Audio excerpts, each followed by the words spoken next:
Nuestro tema de hoy, la desnutrición infantil. Nos acompañan en el estudio los doctores, la doctora Marianela Herrera, médico nutrólogo, directora del Observatorio Venezolano de Salud, y también el doctor Uniades Urbina, pediatra, presidente de la Sociedad Venezolana de Puericultura y Pediatría.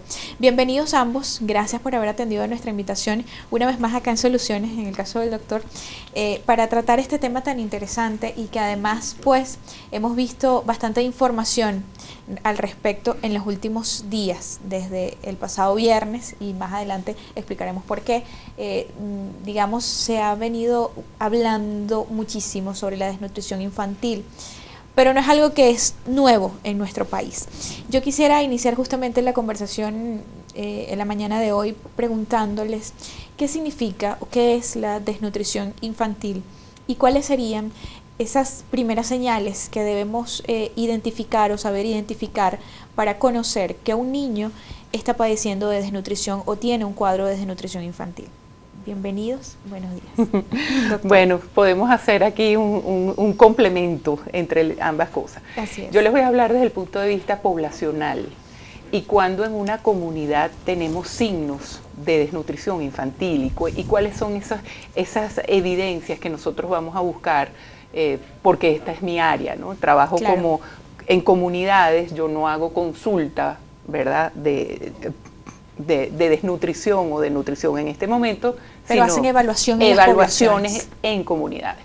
¿Qué buscamos? Fíjate, buscamos niños que están sin energía y dependiendo de la edad del niño, si es edad escolar, vas a ver niños que están con problemas para el aprendizaje, vas a ver niños que te confunden un poco porque tú dices, está como decaído, está sin energía, no está activo como solía estar. Es un niño que puede estar pálido, es un niño que puede, le abres la boquita y le ves las mucosas y está totalmente pálido, ¿verdad?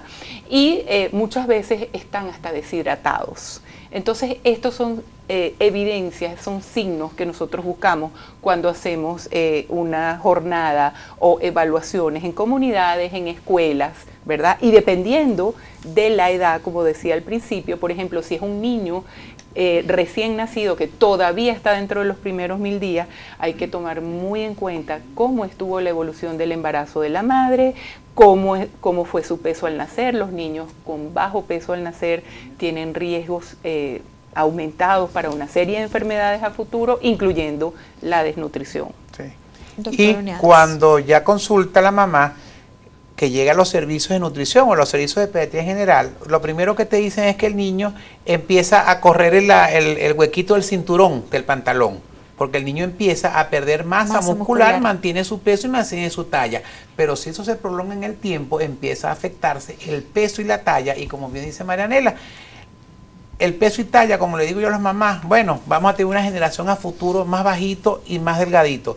El problema es la afectación del cerebro, porque en esos primeros 1000 días, desde la concepción hasta los primeros 2-3 años de vida de ese muchacho, el cerebro se va desarrollando, se van haciendo las interconexiones neuronales. Entonces ese niño estamos comprometiendo, aparte de peso y talla, la capacidad cognitiva. Es un niño que no quiere ir a la escuela, o si va a la escuela se duerme, no rinde, no le entra, lo que no le entra la matemática, que ya viene con un déficit que probablemente va a ser muy difícil, si acaso no imposible, recuperar.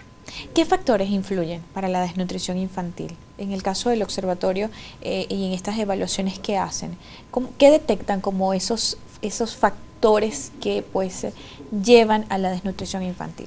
Bueno, lo primero es lo que estamos viviendo a nivel de seguridad alimentaria de los hogares. Cuando tú tienes un hogar que ha perdido la capacidad de adquirir los alimentos, mal podemos nosotros pensar que va a haber gente de todas las edades bien nutrida en ese hogar.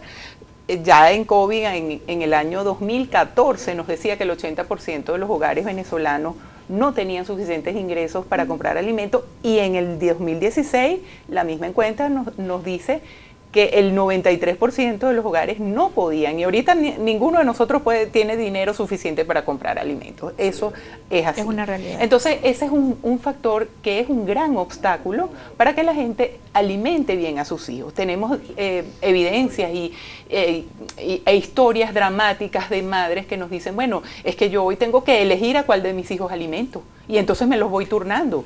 Pero cuando nosotros vemos que lo que debe ser una alimentación adecuada, tiene que tener constancia. No me sirve que yo coma hoy y mañana no. No me sirve que yo compre alimentos esta semana y la próxima no. Entonces ahí tenemos un problema grave. No me sirve eso de comer hoy y mañana no. ¿En cuánto tiempo estando, digamos, en esa dinámica de como hoy o desayuno hoy, pero mañana no desayuno, sino que solo almuerzo, o solo desayuno y almuerzo pasado mañana? Esa dinámica que va variando entre las comunidades, ¿en cuánto tiempo un niño y entre qué edades es más complicado estos cuadros de desnutrición infantil, doctor Uñades? Es variable. Afortunadamente con la lactancia materna, desde que el niño nace hasta más o menos los 6 meses, que es lo que se estila, aunque la OMS dice que hasta los 2 años, pero hasta los 6 meses la lactancia materna exclusiva protege al niño de esta situación. Independientemente de que la mamá esté desnutrida o no, la leche sigue produciéndose porque se sacan los elementos de la estructura corpórea de la mamá. Necesarios. Exactamente. Cuando a partir de los 6 meses se empieza con la alimentación complementaria, lo que se llamaba antes ablactación, ahí empieza el fallo, porque yo si no consigo los 3 grupos de alimentos que debe tener el plato del niño y del adulto, que son las proteínas, que es carne, pescado, pollo, animal, las grasas y los carbohidratos, el pan, el azúcar, todo eso. ¿Qué está sucediendo? Como dice Marianela, las mamás están acostando a los niños antes de la hora. Cuestión de que ya estoy obviando la cena porque el niño ya está durmiendo. Los estoy despertando tarde y así obvio el desayuno. Están haciendo 1 o 2 comidas. En estos días tuvimos, el año pasado, en el Congreso de Pediatría, un evento con la gente de Cania, que es allá en Antímano, la gente que trabaja con nutrición también, además de Bengoa, Cáritas y El Observador. Un niño preguntó en el evento que era un adolescente, que era lo menos que él podía comer para poder, que no se viera afectado para poder compartir con su hermanita la comida. Entonces es variable dependiendo lo que coma el niño, pero en cuestión de unos 6, 7 meses empieza a afectarse el peso. Ya la talla es mucho más tardía, pero empiezan a darse signos. El niño empieza a perder el brillo del cabello, se les va poniendo el pelo como muñeca, y muchas mamás no se dan cuenta de ese detalle. Está perdido peso, pero cuando ya el niño se empieza a hinchar, que es un producto, claro, ¿no? Cuando se empiezan a hinchar es el motivo básico de consulta, por lo menos en el hospital de niños, que es una de las formas de nutrición más severas y crónicas. ¿Por qué comienza ese signo de hincharse, doctor? Porque como no está comiendo las proteínas que le dan las proteínas que debe producir su organismo y las mantiene, al no tener proteínas suficientes, el líquido se escapa y hace un edema, como le pasa a la gente que tiene varices, por ejemplo. Eso sucede en la desnutrición de las más severas, que yo tenía años que yo no veía una desnutrición de ese tipo edematosa. Y en estas evaluaciones que se han hecho desde el observatorio, cada vez se hace más común este tipo de cuadros de niños que ya presentan hinchazón en el cuerpo por el grado de desnutrición en el que se encuentran. Absolutamente, inclusive tenemos el reporte de una maestra que nos avisa en una oportunidad que tiene un niño realmente muy hinchado, y que esto tenía casi al principio que comenzamos a ver este nuevo tipo, entre comillas, de desnutrición en Venezuela, hace como unos 2 años.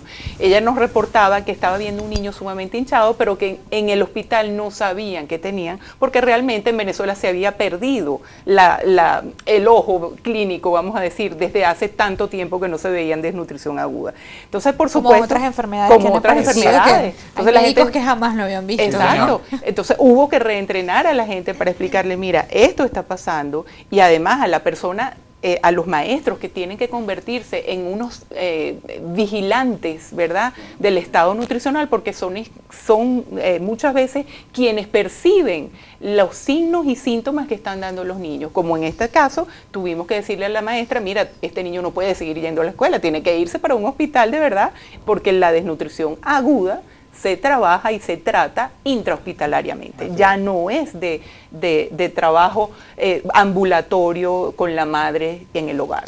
Hay varias fases de la desnutrición o tipos de desnutrición, doctor Uñades. ¿Cómo las podemos clasificar? Sí, hay la desnutrición. Inclusive hay una parte que no se habla mucho, que es la subalimentación.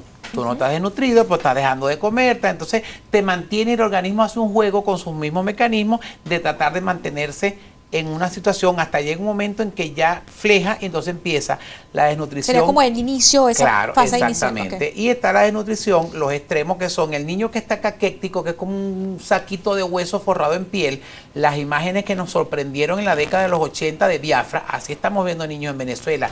Y el otro extremo, el niño que está hinchado, edematizado, y ambas son gravísimas, pero la edematizada probablemente sea una de las más graves. Entonces, esas son las diferentes fases. Hay desnutrición subclínica, que lo ve Marianela cuando hace la evaluación poblacional, pero entonces va apareciendo las diferentes fases a medida que pasa el tiempo y no se hace la corrección. Vamos a hacer la primera pausa en la entrevista acá en Soluciones. Ya regresamos con mucho más. Recuerden que ustedes también pueden participar a través de nuestras cuentas en las redes sociales. En todas somos @solucionesgb. Y el día de hoy estamos utilizando la etiqueta numeral Soluciones Niños. Numeral Soluciones Niños. Acompáñenos con esta etiqueta. Cuéntenos su historia. Si usted está atravesando por una situación como esta, pues también coméntenoslos a través de nuestras cuentas en las redes sociales. Hagan sus consultas, hagan sus preguntas. También, si tienen alguna sugerencia de algún otro tema que quiere que tratemos acá y que le demos soluciones, entonces también cuéntenoslos a través de las cuentas en las redes sociales. Hacemos la primera pausa y ya regresamos.